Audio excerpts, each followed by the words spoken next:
Karibuni tena penzi wateja, kwa mara nyingine tena tumekutana hapa kuweza kujifunza mwendelezo wetu wa jinsi ya kutumia application yetu ya Weka App. Mara ya mwisho tumeishia kuona jinsi gani ya kuweza kumwongeza mteja kwenye application yetu. Kwa hiyo leo tunaenda kujifunza jinsi gani ya kuweza kuanza kuuza product yako kupitia mfumo wetu wa Weka App kwa njia ya simu ya mkononi. Tukishafika kwenye hii dashboard yetu hapa, baada ya kulogin kwenye application yako, unakuja unaweka kubonyeza kwenye hapa neno POS ama point of sale.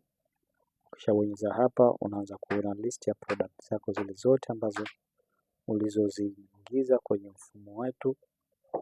Kwa hiyo hizi ndio products zako zote zile ambazo umeweza kuziingiza kwenye mfumo wako, ambazo taarifa hizi zitakuwa kwenye simu yako pamoja na kwenye mfumo wa web portal. Utaweza kuziona taarifa hizi kwenye mfumo wako.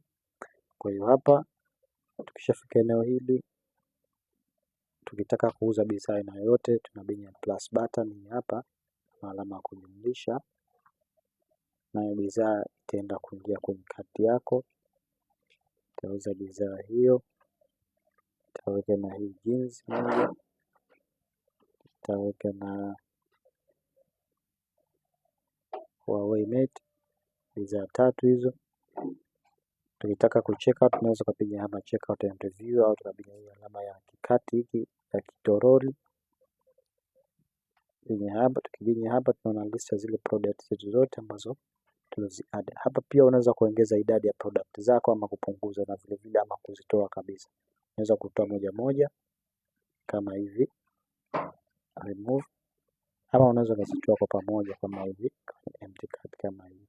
Kwa hiyo tuache tuje huku sasa, tuandike saa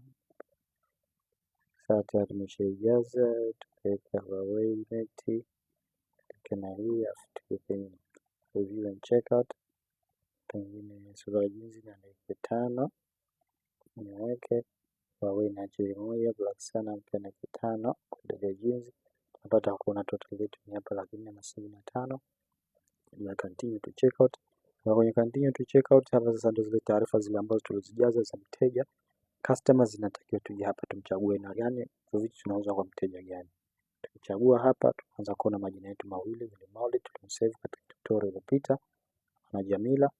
Pengine kwa mfano labda unaona kule hukusave kwanza ukaja kuuza moja kwa moja, pia mfumo unakuwezesha kuweza kumadd customer wako hapa. Ukibinya tu hapa itafunguka form ya kuweza kumadd customer. Shares customer, taarifa zetu ni zile zile tunazo familia nazo, tunazijua, tunazikumbuka. Baadaye ukirudi huku utakuja kumuona hapa mteja wako tayari ameshafilifaz. Vile tayari tushajua jinsi gani kuweza kumadd mteja. Tumchague mteja wetu ambaye tunataka tumuuzie. Tumemchagua Maulid yule ambaye tulimuingiza katika tutorial iliyopita. Tunaona majina yake yamejijaza yenyewe hapa, jina lake la mwanzo na la mwisho pamoja na namba yake ya simu na email yake. Mji unaweza ukaandika mji gani ulipo hapa, na mimi naandika Zanzibar. Kuna maelezo mteja anakupa kwenye bidhaa yake, unaweza ukaandika maelezo haya, au kama wewe unahitaji kuandika maelezo kwa mteja wako baada ya kupokea bidhaa pia unaweza kuandika. Mimi kwa vile hii ni roughly nitaandika tu maelezo ya mauzo, maelezo ya mauzo. Kwa kawaida tunajua sisi tumepokea cash, kwa hiyo hii hapa ni cash yetu. Kama note ya nini ni optional, mimi sipendi kujaza hii. Tunaona hapa iko cash. Shamaliza hapo totally. Kwa nini imekuja hii nitakueleza baadaye tukianza kutumia, lakini huku umejieleza juu. Order zetu zote ni hizi hapo, kiasi ya gharama zake zote, sija mteja anatakiwa. Hii ni sasa na hiki waje kaangalia kiwango chako hiki na choko ndicho. Ukaona imeingizwa na asilimia ya VAT 16. Hii ni VAT, wale katika biashara yote lazima nakuwa na mteja kama takiwa lipie VAT. Tutaiona hii wapi, tunaiweka kwenye video zijazo. Kwanza acha tuangalie jinsi gani ya kuweza kuuza bidhaa. Tukishamaliza hapa tunabonyeza place order. Tukishabonyeza place order na kwa order yetu tayari Vile vile unaweza kuidownload receipt yako, ama unaweza preview receipt. Ya preview receipt, hii receipt inakuwa ina jina ya duka lako, bidhaa zako zile ulizoziuza, pamoja na maelezo na QR code. Tunaweka QR code hii kwa kutaka kuweza kufanya verification. Pengine mteja anaweza kukwambia nimenunua bidhaa kutoka kwako, lakini kumbe hajanunua kwako, akakurejeshea kwamba bidhaa mbovu nimenunua kutoka kwako, kumbe hajanunua kwako. Hivyo receipt hii inakuwa inafanya verification kwa kuhakikisha kwamba huyu mtu ndio, hiyo receipt ndio halali na ndipo kunauzwa kwa duka lako, kwenye duka lako. Unaweza ukasema kwa download, unaweza download pia vile vile.